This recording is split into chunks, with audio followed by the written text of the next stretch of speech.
earthquake. What? Earthquake. Pretty big one.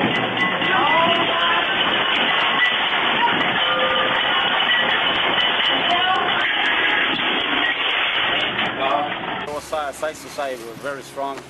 Not as strong as probably for Mexicali, but it was pretty strong. We were in church when it hit, so everybody got kind of scared, so they started running. Okay, you can see the video there in Jerry's store. We're live here in Moreno Valley. As the earthquake hits, you can see the product falling off the shelves. This is the actual video from Jerry's store here in Moreno Valley. It was really hard, and I thought I'm getting dizzy. I said, "Oh my God, I'm losing myself." And all of a sudden, the earthquake happened, and all the shelves shake, and everything falling apart and falling on the floor. Wow! Oh my God! It was gnarly. Well, that was really scary. Maybe we aren't going home.